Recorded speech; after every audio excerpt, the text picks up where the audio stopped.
ਹਲਕਾ ਖੜ ਦੇ ਵਿੱਚ ਸਭ ਤੋਂ ਜ਼ਿਆਦਾ ਨਦੀਆਂ ਨਾਲੇ ਸ਼ਿਵਾਲਿਕ ਦੀ ਪਹਾੜੀ ਨਜ਼ਦੀਕ ਵਗਦੇ ਨੇ। ਵੱਡੇ ਹਾਦਸੇ ਹੋਏ ਨੇ ਪਿਛਲੇ ਦਿਨ, ਤੁਹਾਨੂੰ ਪਤਾ ਹੈ।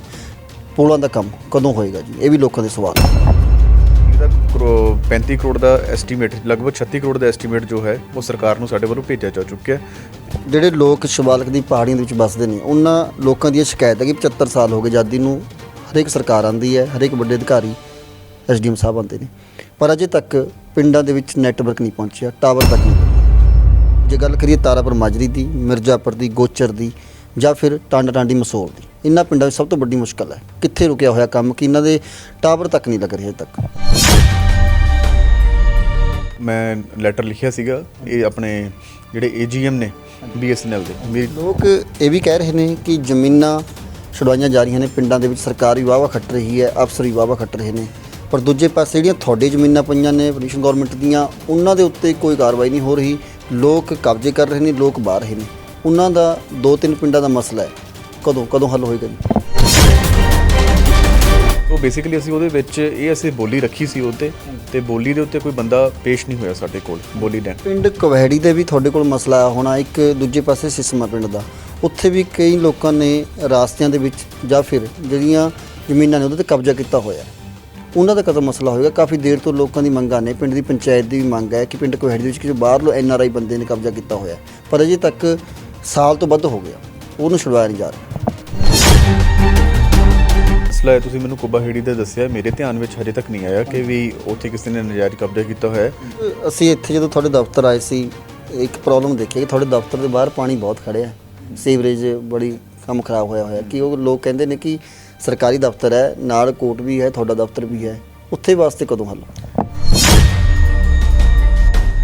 ਪੰਜਾਬ ਦੇ ਵਿੱਚ ਸਰਕਾਰ ਇੱਕ ਪਾਸੇ ਜਿਹੜੀ ਹੁੰਦੀ ਹੈ ਤਾਂ ਦੂਜੇ ਪਾਸੇ ਵੱਡੇ ਤੋਂ ਲੈ ਕੇ ਛੋਟੇ ਅਧਿਕਾਰੀ, ਤੇ ਹਰ ਹਲਕੇ ਨੂੰ ਸੰਭਾਲਣ ਵਾਸਤੇ ਅਲੱਗ-ਅਲੱਗ ਅਧਿਕਾਰੀ ਦੀ ਡਿਊਟੀ ਲੱਗੀ ਹੁੰਦੀ ਹੈ। ਪਰ ਮਾਨਯੋਗ ਕੋਰਟ ਤੋਂ ਪਹਿਲਾਂ ਹਰ ਹਲਕੇ ਦੇ ਵਿੱਚ ਇੱਕ ਮੈਜਿਸਟ੍ਰੇਟ ਦੀ ਡਿਊਟੀ ਲਗਾਈ ਜਾਂਦੀ ਹੈ ਕਿ ਜੋ ਮਸਲੇ ਪਿੰਡਾਂ ਦੇ ਨੇ ਜਾਂ ਫਿਰ ਕਸਬਿਆਂ ਦੇ ਨੇ, ਉਹਨਾਂ ਮਸਲਿਆਂ ਨੂੰ ਹੱਲ ਕਰਨ ਵਾਸਤੇ ਮੈਜਿਸਟ੍ਰੇਟ SDM ਸਾਹਿਬ ਦੀ ਡਿਊਟੀ ਲਗਾਈ ਹੁੰਦੀ ਹੈ, ਜਿਨ੍ਹਾਂ ਨੂੰ ਮਿੰਨੀ ਜੱਜ ਵੀ ਕਿਹਾ ਜਾਂਦਾ ਹੈ। ਤਾਂ ਉਸ ਤੋਂ ਬਾਅਦ ਜੇ ਮਸਲਾ ਨਾ ਹੱਲ ਹੋਵੇ, ਫਿਰ ਜਾ ਕੇ ਮਾਨਯੋਗ ਕੋਰਟ ਦਾ ਦਰਵਾਜ਼ਾ ਖੜਕਾਉਣਾ ਪੈਂਦਾ ਹੈ। ਪਰ ਹਲਕਾ ਖੜੀ ਇੱਕ ਇੱਦਾਂ ਦਾ ਸ਼ਹਿਰ ਹੈ ਜਿੱਥੇ ਕਿ ਵੱਡੇ ਮਸਲੇ ਨੇ, ਸਭ ਤੋਂ ਜ਼ਿਆਦਾ ਪੰਜਾਬ ਦੇ ਵਿੱਚ ਪਿੰਡ ਨੇ, ਹਮੇਸ਼ਾ ਮੁਸ਼ਕਲਾਂ ਦੇ ਨਾਲ ਘਿਰਿਆ ਰਹਿੰਦਾ ਹੈ, ਅਲੱਗ-ਅਲੱਗ ਅਧਿਕਾਰੀਆਂ ਦੀ ਡਿਊਟੀਆਂ ਲੱਗਦੀਆਂ ਨੇ, ਪਰ ਮਸਲੇ ਹੱਲ ਕਿਉਂ ਨਹੀਂ ਹੁੰਦੇ? ਸਰਕਾਰਾਂ ਵੀ ਕਾਫੀ ਬਦਲ ਚੁੱਕੀਆਂ ਨੇ, ਨਵੀਂ ਸਰਕਾਰ ਆਈ ਹੈ। ਇਸ ਨੂੰ ਗੱਲਬਾਤ ਕਰਨ ਲਈ ਸਾਡੇ ਨਾਲ SDM ਹਲਕਾ ਖੜ ਦੇ ਜਿਹੜੇ ਨੇ ਰਵਿੰਦਰ ਸਿੰਘ ਸਾਡੇ ਨਾਲ ਨੇ। ਸਰ, ਸਵਾਗਤ ਹੈ ਤੁਹਾਡਾ। ਥੈਂਕ ਯੂ ਜੀ।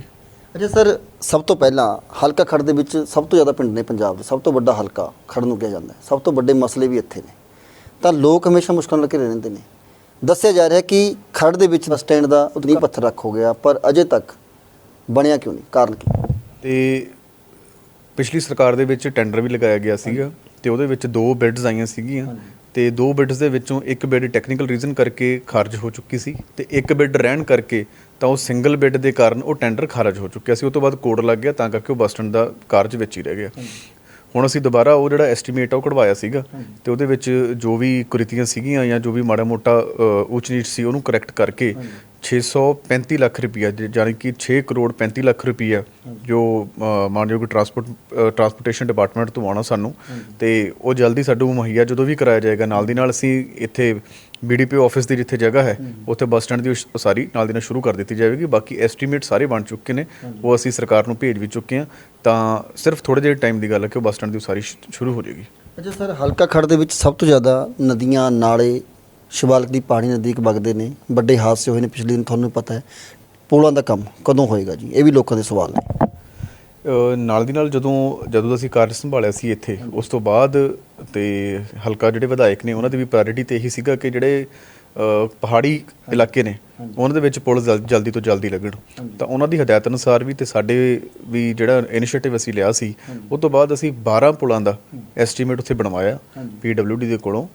12 ਪੁਲਾਂ ਦਾ ਖਰਚਾ ਉੱਥੇ 35 ਕਰੋੜ 97 ਲੱਖ ਦੇ ਨੇੜੇ ਤੇੜੇ ਦਾ ਐਸਟੀਮੇਟ ਇੱਕ ਬਣਿਆ, ਜਿਹਦੇ ਵਿੱਚ ਜਿੱਥੇ ਹਾਦਸੇ ਹੋਏ ਨੇ ਟਾਂਡਾ ਪਿੰਡ ਦੇ ਨੇੜੇ, ਉੱਥੇ ਨਦੀ ਦੇ ਉੱਪਰ ਟੋਟਲ 5 ਪੁਲ ਲੱਗਣੇ ਨੇ, ਤਾਂ ਉਹਦਾ ਐਸਟੀਮੇਟ ਵੀ ਤਕਰੀਬਨ 11 ਕਰੋੜ ਦਾ ਐਸਟੀਮੇਟ ਉਹ 5 ਪੁਲਾਂ ਦਾ ਹੀ ਹੈ। ਸੋ ਵੱਖ-ਵੱਖ ਜਗ੍ਹਾ ਮਿਰਜ਼ਾਪੁਰ, ਸੀਸਵਾਂ, ਟਾਂਡਾ, ਕਰੌਰਾਂ ਤੇ ਹੋਰ ਕਈ ਜਗ੍ਹਾ ਦੇ ਉੱਤੇ ਟੋਟਲ ਮਿਲਾ ਕੇ 12 ਪੁਲ ਲੱਗਣੇ ਨੇ, ਜਿਹਦਾ 35 ਕਰੋੜ ਦਾ ਐਸਟੀਮੇਟ, ਲਗਭਗ 36 ਕਰੋੜ ਦਾ ਐਸਟੀਮੇਟ ਜੋ ਹੈ ਉਹ ਸਰਕਾਰ ਨੂੰ ਸਾਡੇ ਵੱਲੋਂ ਭੇਜਿਆ ਜਾ ਚੁੱਕਿਆ।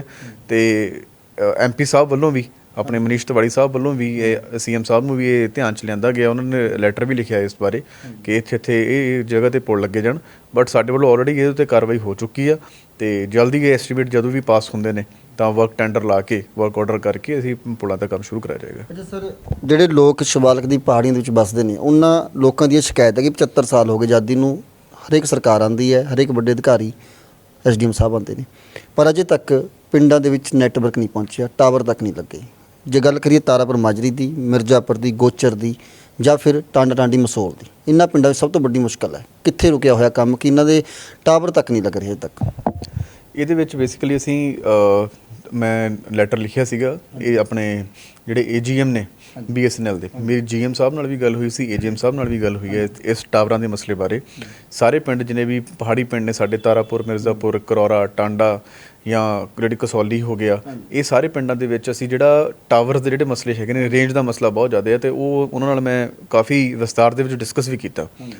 ਪਹਿਲਾਂ ਕਿ BSNL ਦੇ ਜਿਹੜੇ ਸਤੰਬਰ ਦੇ ਵਿੱਚ 4G ਸਾਈਟਸ ਹੋਣੀਆਂ ਸੀਗੀਆਂ ਇਹ ਇਲਾਕਿਆਂ ਦੇ ਵਿੱਚ, ਤਾਂ ਉਹਨਾਂ ਵੱਲੋਂ ਸਾਡੇ ਨਾਲ ਵਾਅਦਾ ਕੀਤਾ ਗਿਆ ਸੀ ਕਿ ਜਦ ਵੀ ਸਾਡੇ ਕੋਲ ਸਤੰਬਰ ਦੇ ਵਿੱਚ 4G ਇਕਵਿਪਮੈਂਟ ਆਉਂਦਾ ਤਾਂ ਅਸੀਂ ਸਭ ਤੋਂ ਪਹਿਲਾਂ ਪ੍ਰਾਇੋਰਟੀ ਇਹ ਪਹਾੜੀ ਇਲਾਕਿਆਂ ਨੂੰ ਦੇਵਾਂਗੇ। ਬਟ ਜਿਵੇਂ ਕਿ ਤੁਸੀਂ ਜਾਣੂ ਇਸ ਚੀਜ਼ ਦੇ ਕਿ BSNL ਸੈਂਟਰ ਸਰਕਾਰ ਦਾ ਇੱਕ ਅਦਾਰਾ, ਤੇ ਉਹ ਤੋਂ ਬਾਅਦ ਉਹਨਾਂ ਦੀ ਕੁਝ ਮੁਸ਼ਕਲਾਂ ਆਈਆਂ ਤਾਂ ਉਹਨਾਂ ਨੇ ਸਾਨੂੰ ਇੱਕ ਚਿੱਠੀ ਲਿਖੀ ਆ।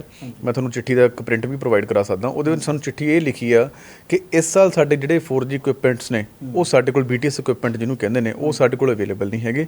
ਤੇ ਨੈਕਸਟ ਈਅਰ ਸ਼ੁਰੂ ਦੇ ਵਿੱਚ, ਜਦੋਂ ਨੈਕਸਟ ਈਅਰ ਜਨਵਰੀ ਜਾਂ ਫੈਬ ਦੇ ਵਿੱਚ ਇਹ ਸਾਡੇ ਕੋਲ ਇਕਵਿਪਮੈਂਟ ਪਹੁੰਚ ਜਾਣੇ ਆ, ਤੇ ਨੈਕਸਟ ਈਅਰ ਇੱਥੇ ਟਾਵਰਾਂ ਦਾ ਕੰਮ ਸ਼ੁਰੂ ਹੋ ਜਾਏਗਾ।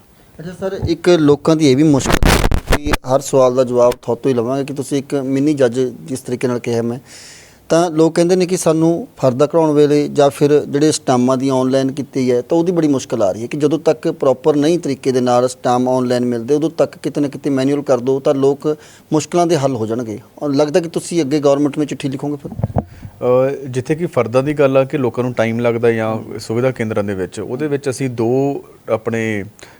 ਦੋ ਕਾਊਂਟਰਸ ਨੇ ਜਿਹੜੇ, ਉਹ ਅਸੀਂ ਕਾਊਂਟਰਾਂ ਦੇ ਵਿੱਚ ਵਾਧਾ ਕਰ ਰਹੇ ਹਾਂ। ਇੱਥੇ ਅਸੀਂ PLRS ਤੋਂ ਫੰਡ ਮੰਗਵਾ ਲਏ ਨੇ, ਤਾਂ ਜਲਦੀ ਇੱਥੇ ਹਾਰਡਲੀ 10-15 ਦਿਨ ਦੇ ਵਿੱਚ ਅਸੀਂ 2 ਐਕਸਟਰਾ ਕਾਊਂਟਰ ਲਗਾਵਾਂਗੇ ਤਾਂ ਕਿ ਲੋਕਾਂ ਨੂੰ ਜਲਦੀ ਤੋਂ ਜਲਦੀ ਉਹਨਾਂ ਦਾ ਕੰਮ ਹੋ ਸਕੇ।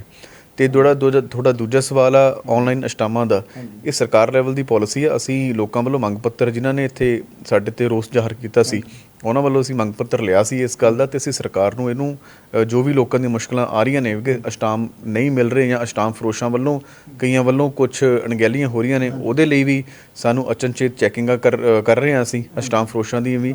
ਸੋ ਇਸ ਸਾਰੇ ਮਸਲੇ ਨੂੰ ਅਸੀਂ ਸਰਕਾਰ ਦੇ ਧਿਆਨ ਵਿੱਚ ਲਿਆਂਦਾ ਹੋਇਆ, ਤੇ ਅਦਰਵਾਈਜ਼ ਅਸੀਂ ਅਸ਼ਟਾਮ ਫਰੋਸ਼ਾਂ ਦੇ ਵੀ ਲਗਾਤਾਰ ਸੰਪਰਕ ਦੇ ਵਿੱਚ, ਉਹਨਾਂ ਨੂੰ ਬਾਰ-ਬਾਰ ਹਦਾਇਤ ਇਹੀ ਕਰ ਰਹੇ ਕਿ ਲੋਕਾਂ ਨੂੰ ਹਰਾਸ ਨਾ ਕੀਤਾ ਜਾਵੇ ਕਿਸੇ ਵੀ ਤਰੀਕੇ ਨਾਲ। ਅੱਛਾ, ਲੋਕ ਇਹ ਵੀ ਕਹਿ ਰਹੇ ਨੇ ਕਿ ਜ਼ਮੀਨਾਂ ਛੁਡਵਾਈਆਂ ਜਾ ਰਹੀਆਂ ਨੇ ਪਿੰਡਾਂ ਦੇ ਵਿੱਚ, ਸਰਕਾਰ ਵੀ ਵਾਹਵਾ ਖੱਟ ਰਹੀ ਹੈ, ਅਫਸਰ ਵੀ ਵਾਹਵਾ ਖੱਟ ਰਹੇ ਨੇ, ਪਰ ਦੂਜੇ ਪਾਸੇ ਜਿਹੜੀਆਂ ਤੁਹਾਡੇ ਜ਼ਮੀਨਾਂ ਪਈਆਂ ਨੇ ਪੋਲੀਸ਼ਨ ਗਵਰਨਮੈਂਟ ਦੀਆਂ, ਉਹਨਾਂ ਦੇ ਉੱਤੇ ਕੋਈ ਕਾਰਵਾਈ ਨਹੀਂ ਹੋ ਰਹੀ, ਲੋਕ ਕਬਜ਼ੇ ਕਰ ਰਹੇ ਨੇ, ਲੋਕ ਬਾਹਰ ਰਹੇ ਨੇ।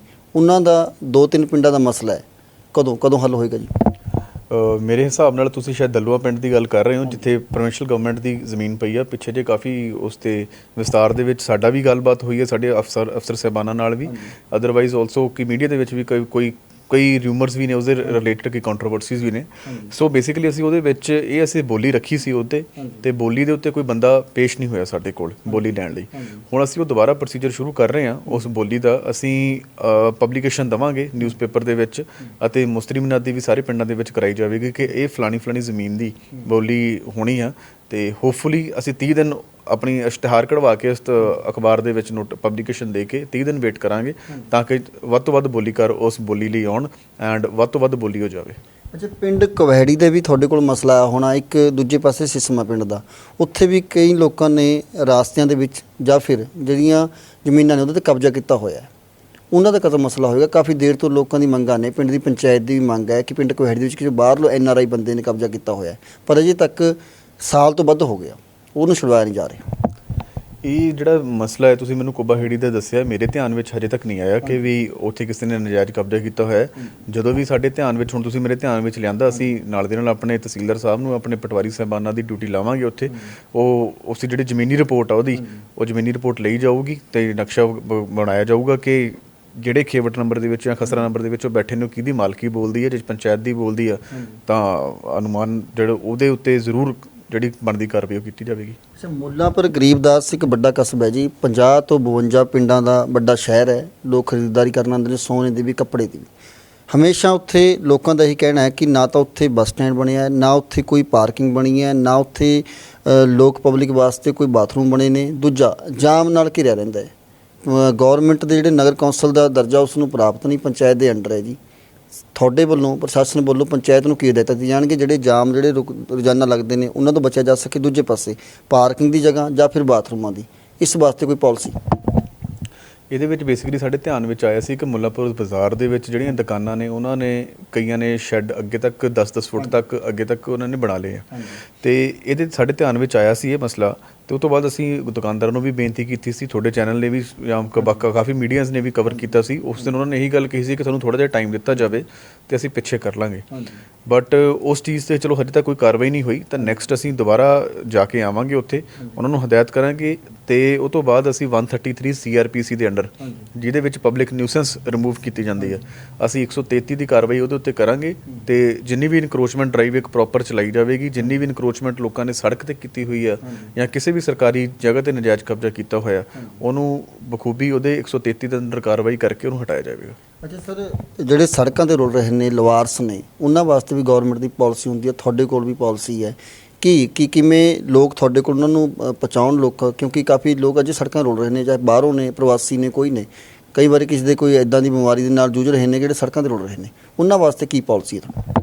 ਇਹਦੇ ਵਿੱਚ ਜੋ ਵੀ ਜਦ ਵੀ ਸਾਡੇ ਧਿਆਨ ਦੇ ਵਿੱਚ ਇੱਦਾਂ ਕੋਈ ਆਉਂਦੀ ਆ, ਮੋਸਟਲੀ ਸਾਡੇ ਸੋਸ਼ਲ ਵਰਕਰਸ ਨੇ, ਬਹੁਤ ਸਾਡੇ ਇੱਥੇ ਸੋਸ਼ਲ ਵਰਕਰ ਨੇ। ਸਾਡੇ ਆਪਣੇ ਕੁਰਾਲੀ ਵਿਖੇ ਤੁਸੀਂ ਦੇਖਿਆ ਹੋਣਾ ਪ੍ਰਭ ਆਸਰਾ ਵਾ, ਤੇ ਸਾਡੇ ਮੋਹਾਲੀ ਵਿੱਚ ਵੀ ਇੱਕ ਰਹਿਣ ਬਸੇਰਾ ਹੈਗਾ, ਤੇ ਹੋਰ ਵੀ ਬਹੁਤ ਸਾਡੇ ਇੱਥੇ ਸੋਸ਼ਲ ਵਰਕਰਸ ਜਿਹੜੇ ਹੈਗੇ ਨੇ ਵੱਖ-ਵੱਖ ਆਪਣੇ ਅਸਥਾਨ ਚਲਾ ਰਹੇ ਨੇ। ਸੋ ਜਦ ਵੀ ਸਾਡੇ ਕੋਲ ਇੱਦਾਂ ਕੋਈ ਧਿਆਨ 'ਚ ਆਉਂਦੀ ਆ, ਅਸੀਂ ਸਭ ਤੋਂ ਪਹਿਲਾਂ ਉਹਨਾਂ ਬੰਦਿਆਂ ਦਾ ਇੱਕ ਮੈਡੀਕਲ ਟੈਸਟ ਕਰਾਉਂਦੇ ਹਾਂ। ਜੇ ਉਹਨਾਂ ਨੂੰ ਮੈਡੀਕਲ ਅਟੈਂਸ਼ਨ ਦੀ ਲੋੜ ਹੁੰਦੀ ਹੈ ਤਾਂ ਉਹ 2-3 ਦਿਨ ਇੱਥੇ ਮੈਡੀਕਲ ਸਾਡੇ ਅਸਿਸਟੈਂਸ ਦੇ ਅੰਡਰ ਰਹਿੰਦੇ ਨੇ। ਜਿਵੇਂ ਕਿ ਅਸੀਂ ਇੱਥੇ ਸਾਡੇ ਕੋਲ ਪਾਰਕ ਦੇ ਵਿੱਚ ਇੱਥੇ ਬਜ਼ੁਰਗ ਬੈਠੇ ਸੀਗੇ, ਰਾਜਪੁਰਾ ਤੋਂ ਆਏ ਸੀ, ਉਹ ਉਹਨਾਂ ਨੂੰ ਅਸੀਂ ਅਸਿਸਟੈਂਸ ਦਵਾਈ ਸੀਗੀ। ਇੱਕ ਬਜ਼ੁਰਗ ਮਾਤਾ ਜੀ ਸੀਗੇ, ਉਹ ਇੱਥੇ ਰੇਲਵੇ ਰੋਡ 'ਤੇ ਆਪਣੇ ਉੱਪਰ ਤਰਪਾਲ ਓੜ ਕੇ ਬੈਠੇ ਹੋਏ ਸੀ, ਅਸੀਂ ਉਹਨਾਂ ਨੂੰ ਵੀ ਅਸਿਸਟੈਂਸ ਦਵਾ ਕੇ ਪ੍ਰਭ ਆਸਰਾ ਭੇਜਿਆ ਸੀਗਾ।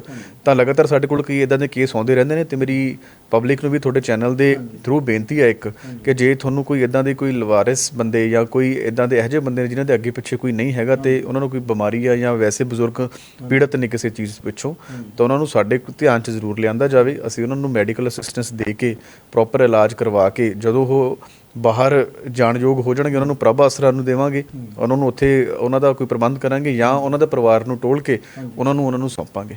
ਅੱਛਾ ਸਰ, ਇੱਕ ਵਾਰਨਿੰਗ ਜਿਹੜੇ ਬੋਰਡ ਹੁੰਦੇ ਨੇ, ਲੋਕਾਂ ਦਾ ਕਹਿਣਾ ਕਿ ਜਦੋਂ ਤੱਕ ਚਲੋ ਪੁਲ ਨਹੀਂ ਲੱਗਦੇ, ਜਿਹੜੇ ਪੁਲ ਭਾਵੇਂ ਟਾਂਡਾ ਨੰਡੀ ਮਸੋੜ ਵਾਲੇ ਪਾਸੇ 6 ਵਾਰ ਨਦੀਆਂ ਉਹ ਆਉਂਦੀ ਹੈ ਘੁੰਮ ਫਿਰ ਕੇ, ਹੋਰ ਵੀ ਨਦੀਆਂ ਜੈਂਤੀ ਮਾਜਰੇ ਵਾਲੇ ਪਾਸੇ ਲਾਈਏ ਜਾਂ ਫਿਰ ਮਿਰਜ਼ਾਪੁਰ ਵਾਲੀ ਪਾਸੇ ਲਾਈਏ, ਕਿ ਉਹਨਾਂ ਦੇ ਵਿੱਚ ਕੋਈ ਗੌਰਮੈਂਟ ਤੁਹਾਡੇ ਵੱਲੋਂ ਇਹ ਨਹੀਂ ਹੋ ਸਕਦਾ ਕਿ ਕੋਈ ਫਲੈਕਸ ਲੱਗ ਜਾਣ, ਬੋਰਡ ਲੱਗ ਜਾਣ ਕਿ ਵਾਰਨਿੰਗ ਕਿ ਜਦੋਂ ਪਾਣੀ ਆਉਂਦਾ ਕਿ ਲੋਕ ਨਾ ਨਿਕਲਣ? ਕਿਉਂਕਿ ਇੱਕ ਗੂਗਲ ਮੈਪ ਰਾਸਤਾ ਵੀ ਪੰਜੌਰ ਸਾਈਡ ਨੂੰ ਉਹੀ ਦਿਖਾਉਂਦਾ ਹੈ, ਉੱਥੇ ਬੜੀ ਪ੍ਰੋਬਲਮ ਆ ਰਹੀ ਹੈ। ਇਸ ਵਾਸਤੇ ਕੋਈ ਵਾਰਨਿੰਗ ਬੋਰਡ? ਇਹਦੇ ਵਿੱਚ ਅਸੀਂ ਆਪਣੇ ਈਓ ਸਾਹਿਬਾਨ ਨੂੰ ਟਾਂਡਾ, ਉੱਥੇ ਵੈਸੇ ਤਾਂ ਉਹਨਾਂ ਦੀ ਲਿਮਿਟਸ 'ਚ ਨਹੀਂ ਆਉਂਦਾ, ਬਟ ਅਸੀਂ ਆਪਣੇ ਈਓ ਸਾਹਿਬਾਨ ਨੂੰ ਹਦਾਇਤ ਕੀਤੀ ਸੀ ਕਿ ਕਿਸੇ ਤਰੀਕੇ ਉੱਥੇ ਜਿਹੜੇ ਹੈਗੇ ਨੇ ਬੋਰਡ ਲਗਾਏ ਜਾਣ। ਤੁਸੀਂ ਦੇਖੋਗੇ ਹੁਣ ਜਿੱਥੇ ਹਾਦਸਾ ਹੋਇਆ ਸੀਗਾ ਤਾਂ ਉੱਥੇ ਆਲਰੇਡੀ ਬੋਰਡ ਲੱਗ ਚੁੱਕੇ ਨੇ। ਅਸੀਂ ਵਾਰਨਿੰਗ ਸਾਈਨ ਲਾ ਚੁੱਕੇ ਹਾਂ ਕਿ ਜਦੋਂ ਵੀ ਬਾਰਿਸ਼ ਦੇ ਮੌਸਮ ਦੇ ਵਿੱਚ ਕਦੇ ਵੀ ਇਹ ਨਦੀ ਉਫਾਨ 'ਤੇ ਹੁੰਦੀ ਹੈ ਤੇ ਇਹਦੇ ਵਿੱਚ ਨਾ ਲੰਘਿਆ ਜਾਵੇ।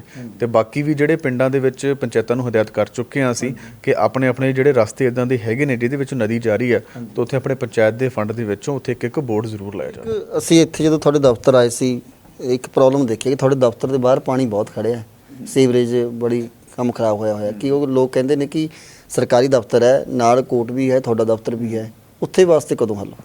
ਅਸੀਂ ਇਹਦੇ ਵਿੱਚ ਬੇਸਿਕਲੀ ਸਾਡਾ ਜਿਹੜਾ ਦਫ਼ਤਰ ਹੈ ਪਬਲਿਕ ਹੈਲਥ ਦੇ ਕੋਲ ਆ, ਤੇ ਇਹਦਾ ਅਸੀਂ 4.5 ਲੱਖ ਰੁਪਏ ਦਾ ਐਸਟੀਮੇਟ ਬਣਾਇਆ ਹੋਇਆ ਤੇ ਪਬਲਿਕ ਹੈਲਥ ਨੂੰ ਅਸੀਂ ਲਿਖ ਵੀ ਚੁੱਕੇ ਹਾਂ ਇਸ ਬਾਰੇ ਕਿ 4.5 ਲੱਖ ਰੁਪਏ ਲਾ ਕੇ ਐਕਚੁਅਲੀ ਹੁਣ ਫਿਲਹਾਲ 4.5 ਲੱਖ ਉਹਨਾਂ ਕੋਲ ਅਵੇਲੇਬਲ ਨਹੀਂ ਹੈਗਾ, ਤਾਂ ਕਰਕੇ ਉਹ ਟੈਂਡਰ ਨਹੀਂ ਲਾ ਸਕਦੇ ਇਸ ਚੀਜ਼ ਦਾ। ਬਟ ਅਸੀਂ ਇਹਦਾ ਹੱਲ ਲੱਭ ਰਹੇ ਹਾਂ। ਬੇਸਿਕਲੀ ਅਸੀਂ ਹੁਣ ਇਹਦਾ ਜੋ ਮਿਊਨਿਸਪਲ ਕਮੇਟੀ ਖਰੜ ਆ ਉਹਨਾਂ ਨੂੰ PIDB ਦੇ ਅੰਡਰ ਕੁਝ ਫੰਡ ਆਏ ਨੇ, ਅਸੀਂ ਉਹਨਾਂ ਦੇ ਥਰੂ ਫੰਡਿੰਗ ਇਸ਼ੂ ਸੀਗਾ ਕੁਝ, ਤੇ ਫੰਡਸ ਸਾਨੂੰ ਆ ਜਾਣਗੇ 1-2 ਦਿਨ ਦੇ ਵਿੱਚ, ਤਾਂ 1-2 ਦਿਨ ਦੇ ਵਿੱਚ ਇਹ ਸਾਡੇ ਮਸਲਾ ਸੋਲਵ ਹੋ ਜਾਏਗਾ। ਸਾਡੇ ਵੀ ਧਿਆਨ ਦੇ ਵਿੱਚ ਹੈਗਾ। ਅੱਛਾ ਸਰ, ਹਸਪਤਾਲ ਵੀ ਬਹੁਤ ਬਿਮਾਰ ਨੇ, ਕਰਾਲੀ ਦਾ ਲਾ ਲਈਏ ਪਾਣੀ ਬਹੁਤ ਖੜਦਾ, ਲੋਕਾਂ ਨੂੰ ਮੁਸ਼ਕਿਲ ਹੈ ਨਿਕਲਣ ਵਾਸਤੇ। ਬੂਥਗੜ੍ਹ ਦੀ ਲਾ ਲਈਏ, ਉੱਥੇ ਦਵਾਈਆਂ ਬੜੀਆਂ ਮੁਸ਼ਕਿਲ ਨਾਲ ਲੋਕਾਂ ਨੂੰ ਮਿਲ ਰਹੀਆਂ, ਟੈਸਟ ਨਹੀਂ ਸਹੀ ਤਰੀਕੇ ਨਾਲ ਹੋ ਰਹੇ। ਕੋਈ ਇੱਦਾਂ ਦੀ ਪਾਲਿਸੀ ਹੋਏਗੀ ਜਿਹੜੇ ਇਹਨਾਂ ਦੇ ਵਿੱਚ ਵੀ ਪਾਣੀ ਖੜਦਾ ਹੈ ਜਾਂ ਕੋਈ ਹੋਰ ਜਿਹੜੇ ਪ੍ਰੋਬਲਮ ਆ ਰਹੀਆਂ ਨੇ ਉਹ ਹੱਲ ਹੋਣ ਵਾਸਤੇ? ਦੇਖੋ, ਅਸੀਂ ਇਸ ਬਾਰੇ ਸਰਕਾਰ ਨੂੰ ਜ਼ਰੂਰ ਆਲਰੇਡੀ ਸਰਕਾਰ ਦੇ ਧਿਆਨ ਦੇ ਵਿੱਚ ਵੀ ਲਿਆਂਦਾ ਗਿਆ ਇਹਦੇ ਵਿੱਚ, ਕਿਉਂਕਿ ਜਿਹੜਾ ਕਰਾਲੀ ਹਸਪੀਟਲ ਉਹ ਬੇਸਿਕਲੀ ਟੋਬੇ ਦੀ ਜਗ੍ਹਾ ਤੇ ਬਣਿਆ ਹੋਇਆ, ਤਾਂ ਉਹ ਪੁਰਾਣਾ ਟੋਬਾ ਹੁੰਦਾ ਸੀ ਉਹਨੂੰ ਭਰ ਕੇ ਉੱਥੇ ਬਣਾ ਦਿੱਤਾ ਗਿਆ। ਬਟ ਉਹ ਲੋ ਲਾਈਂਗ ਏਰੀਆ ਹੋਣ ਕਰਕੇ ਸਾਰੇ ਸ਼ਹਿਰ ਦਾ ਪਾਣੀ ਜਿਹੜਾ ਹੈਗਾ ਉਹ ਟੋਬੇ ਦੇ ਵਿੱਚ ਆ ਜਾਂਦਾ ਸੀਗਾ ਪਹਿਲਾਂ, ਤਾਂ ਹੁਣ ਉੱਥੇ ਹਸਪੀਟਲ ਖੜਾ ਹੋਗਾ, ਫਿਰ ਵੀ ਪਾਣੀ ਉੱਧਰ ਦੀ ਨਿਕਾਸੀ ਉੱਧਰ ਲਈ ਹੈ। ਸੋ ਉੱਥੇ ਭਰਤ ਪਾਉਣ ਦੀ ਲੋੜ ਆ। ਸੀ ਸਰਕਾਰ ਨੂੰ ਉਹਦਾ ਲਿਖਿਆ ਹੋਇਆ ਕਿ ਵੀ ਇਹਦਾ ਐਸਟੀਮੇਟ ਬਣਾ ਕੇ ਤੇ ਜਿੰਨਾ ਵੀ ਭਰਤ ਇੱਥੇ ਪੈਣ ਵਾਲਾ, ਕਾਫੀ ਵੱਡਾ ਹਸਪੀਟਲ ਆ ਤੇ ਕਾਫੀ ਵੱਡੇ ਪੱਧਰ ਦੇ ਫੰਡ ਦੇ ਲਾਗਤ ਨਾਲ ਉੱਥੇ ਭਰਤ ਪਾ ਕੇ ਅਸੀਂ ਉਹਨੂੰ ਜਲਦੀ ਤੋਂ ਜਲਦੀ ਠੀਕ ਕਰਾਵਾਂਗੇ। ਠੀਕ ਹੈ, ਬਿਲਕੁਲ ਤੁਸੀਂ ਦੇਖ ਸਕਦੇ ਹੋ ਕਿ ਸਨ SDM ਰਵਿੰਦਰ ਸਿੰਘ ਜਿਨ੍ਹਾਂ ਵੱਲੋਂ ਕਈ ਮਸਲਿਆਂ ਦੇ ਉੱਤੇ ਗੱਲਬਾਤ ਅਸੀਂ ਕੀਤੀ ਹੈ, ਜਿਨ੍ਹਾਂ ਵੱਲੋਂ ਪੂਰੀ ਵਿਸਤਾਰ ਦੇ ਨਾਲ ਦੱਸਿਆ ਕਿ ਕਿਹੜੇ ਮਸਲੇ ਕਦੋਂ ਹੱਲ ਹੋਣਗੇ, ਭਾਵੇਂ ਖਰੜ ਦੇ ਵਿੱਚ ਗੱਲ ਕਰੀਏ, ਬੱਸ ਸਟੈਂਡ ਦੀ ਗੱਲ ਕਰੀਏ, ਜਾਂ ਫਿਰ ਸ਼ਿਵਾਲਕ ਦੀ ਪਹਾੜੀਆਂ ਦੇ ਵਿੱਚ ਪੁਲਾਂ ਦੀ ਗੱਲ ਕਰੀਏ। ਟਾਵਰਾਂ ਦੀ ਪ੍ਰੋਬਲਮ ਹੈ, ਲੋਕ ਮੁਸ਼ਕਲਾਂ ਦੇ ਨਾਲ ਘਿਰੇ ਹੋਏ ਸੀ। ਇੱਕ ਨੂੰ ਲੈ ਕੇ ਚੰਗੇ ਅਫਸਰ ਦੀ ਅਸੀਂ ਤਾਂ ਹੀ ਸਰਾਹਨਾ ਕਰਾਂਗੇ ਕਿਉਂਕਿ ਇਹਨਾਂ ਨੇ ਆਪਣੇ ਵੱਲੋਂ ਐਸਟੀਮੇਟ ਤੇ ਨਾਲ ਪੂਰੇ ਡਾਕੂਮੈਂਟ ਸਰਕਾਰ ਨੂੰ ਭੇਜ ਦਿੱਤੇ ਆ। ਜਦੋਂ ਫੰਡ ਆਵੇਗਾ ਉਸ ਮੁਤਾਬਕ ਕੰਮ ਹੋਣਗੇ। ਤਾਂ ਆਉਣ ਵਾਲੇ ਦਿਨਾਂ 'ਚ ਦੇਖਦੇ ਹਾਂ ਕਿ ਜਿਸ ਤਰੀਕੇ ਨਾਲ ਸਰਕਾਰ ਵੱਲੋਂ ਵਾਅਦੇ ਕੀਤੇ ਹੁੰਦੇ ਨੇ ਹਰ ਚੋਣਾਂ ਸਮੇਂ ਕਿ ਅਸੀਂ ਇਹ ਕੰਮ ਕਰਾਂਗੇ, ਹਲਕਾ ਖਰੜ ਦੇ ਸਭ ਤੋਂ ਜ਼ਿਆਦਾ ਮੁਸ਼ਕਲਾਂ ਵਾਲੇ ਕੰਮ ਨੇ ਜਿਹੜੇ ਲੋਕ ਘਿਰੇ ਰਹਿੰਦੇ ਨੇ। ਇਹ ਹੁਣ ਦੇਖਦੇ ਹਾਂ ਆਉਣ ਵਾਲੇ ਦਿਨਾਂ ਦੇ ਵਿੱਚ ਕਦੋਂ ਹਲਕਾ ਖਰੜ ਦੀ ਤਸਵੀਰ ਬਦਲਦੀ ਹੈ। ਤੁਹਾਡੇ ਨਾਲ ਕੈਮਰਾਮੈਨ ਸੁਮਿਤ ਦੇ ਨਾਲ ਹਰਤੇਜ ਸਿੰਘ ਤੇਜ।